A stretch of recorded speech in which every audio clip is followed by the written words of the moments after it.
Pemirsa, calon presiden nomor urut 02 kembali mengulang tudingan tanpa data. Ya, Prabowo menyebut APBN bocor 25%. Presiden petahana menantang calon presiden ini untuk membuktikan perkataannya. Pemirsa, kami akan ajak Anda untuk melihat faktanya bersama rekan Dade Salampesi yang saat ini berada di Newsroom Metro TV. Dade, silakan dengan pemaparan Anda. Ya, Zakia dan Ade, jelang pemilu lagi-lagi sensasi bermunculan ke publik. Kali ini calon presiden nomor urut 2 Prabowo Subianto yang mengungkapkan satu sensasi lagi 5 hari yang lalu, tepatnya pada Rabu 6 Februari 2019. Ini diungkapkan Prabowo pada saat hari ulang tahun ke-20 Federasi Serikat Pekerja Metal Indonesia. Prabowo menyebut, "Saya hitung dan saya sudah tulis di buku, kebocoran dari anggaran rata-rata taksiran saya mungkin lebih, sebetulnya 25% taksiran saya anggaran yang bocor. Bocornya macam-macam menurut Prabowo." Artinya di sini Prabowo juga menyebutkan pada kesempatan yang sama ada 500 triliun anggaran negara yang bocor tanpa dijelaskan lebih rinci.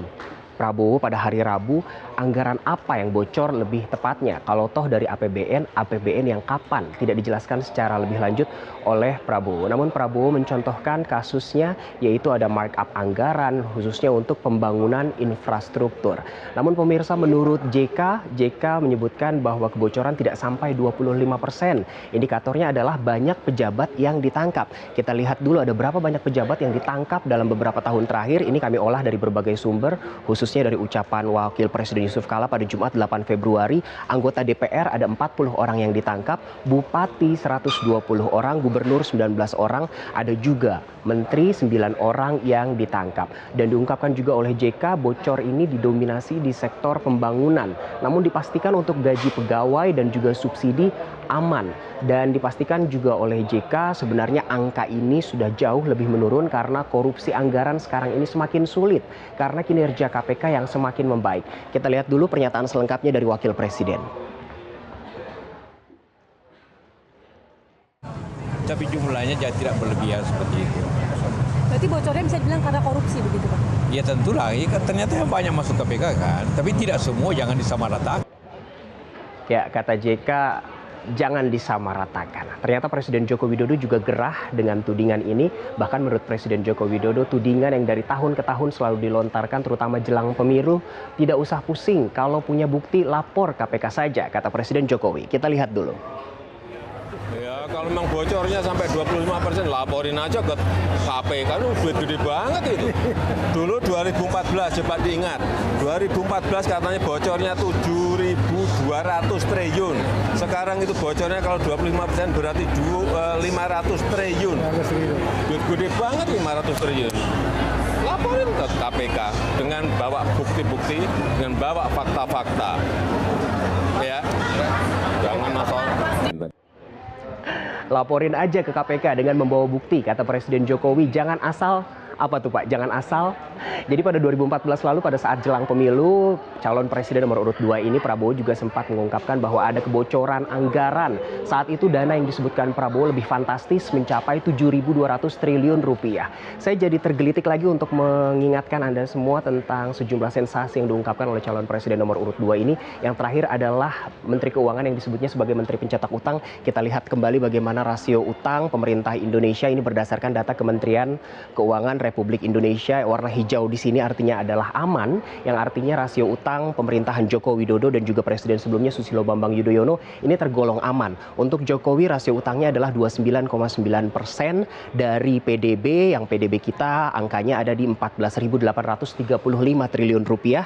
Utang kita ada 4.418,3 triliun rupiah. Sekali lagi rasio utang kita ada di 29,9%, aman. Begitu juga dengan periode SBY, sementara pada era Habibie dan Gus Dur bahaya seperti itu. Sedangkan di era Soeharto dan juga Megawati cenderung waspada. Jadi pemirsa, berdasarkan Undang-Undang Keuangan Negara nomor 17 tahun 2003, batas maksimal rasio utang adalah 60% dari PDB. Sementara utang di era pemerintahan Joko Widodo hanya 29,9% saja. Jika kita melihat negara tetangga, rasio utang mereka adalah 68% dari PDB negara tetangga. Saya juga ingin mengajak Anda untuk melihat bagaimana dengan tingkat penduduk miskin kita yang ternyata dari tahun ke tahun Joko Widodo dilantik pada 2014, dan di sini datanya dari 2015 sampai terakhir tahun lalu trennya cenderung menurun. Angka penduduk miskin di Indonesia Kita lihat 2 tahun terakhir yaitu 2017 dan 2018. Di 2017 hanya 10,12% penduduk miskin di Indonesia, sementara pada September 2018 ini turun menjadi 9,66%, yang artinya ada 25,76 juta orang miskin di Indonesia. Dan angka penduduk miskin di Indonesia pada September 2018 ini 9,66 menjadi fenomena satu digit pertama sejak 1998. Artinya sejak 1998 persentase penduduk miskin di Indonesia selalu lebih dari 9,66, yang artinya lebih dari satu digit. Indikatornya apa? Faktor penyebabnya apa? Ada banyak, akan kita bahas lain kali di fact check lainnya. Namun pemirsa, ternyata apa yang diungkapkan Prabowo terkait dengan bocornya anggaran yang mencapai 25% ini ditanggapi beragam oleh netizen kita yang semakin cerdas. Kita lihat apa kata netizen dari Twitter. Ini diungkapkan oleh @baniraja yang menyebut bocor. Jualan usang yang tak laku sejak 2014. APBN disepakati DPR, diaudit BPK. Bocornya di mana Pak Prabowo? Hashtag 01 Indonesia Maju. Ada juga @Hilda Maulani yang menyebut Prabowo dinilai tidak dapat menjelaskan pernyataan APBN bocor 500T. Karena pada saat mengungkapkan ini pada hari Rabu di Kelapa Gading, Jakarta, Prabowo hanya menyebut bocor, tidak menjelaskan secara detail kebocorannya di mana. Dan ada juga ini yang terakhir, tanggapan netizen, apakah Anda percaya tante digebukin, 7 kontainer coblos, selang darah 40 orang pakai, Indonesia punah atau bubar, 500T APBN bocor, apakah Anda percaya pemirsa? Ini diungkapkan di Twitter oleh akun @oktodanunan1. Well, itu tadi kata netizen kita yang semakin cerdas. Dan ternyata Ketua DPR Bambang Susatyo yang juga politisi Partai Golkar menyebut bahwa milenial kita sudah lelah dengan perdebatan pemilihan presiden yang tidak bermutu. Kita lihat apa kata Bambang Susatyo.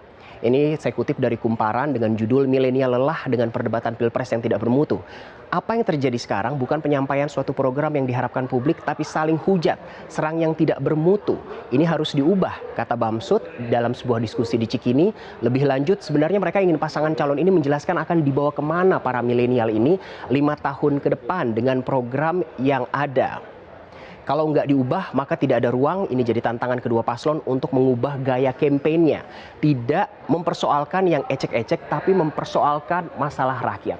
Semoga saja hal-hal kontraproduktif yang belakangan ini semakin banyak bermunculan jelang pemilu tidak menjadi bumerang, khususnya untuk calon presiden itu sendiri. Kita tunggu saja tudingan tanpa data apalagi yang akan dilontarkan calon presiden ini. Zakia. Baik, Dade Salam Pesi, kita harapkan juga masyarakat bisa lebih kritis, bisa mencari tahu apa yang sebenarnya terjadi, benar atau tidak fakta yang disampaikan begitu. Terima kasih atas pemaparannya, Dade Salam Pesi.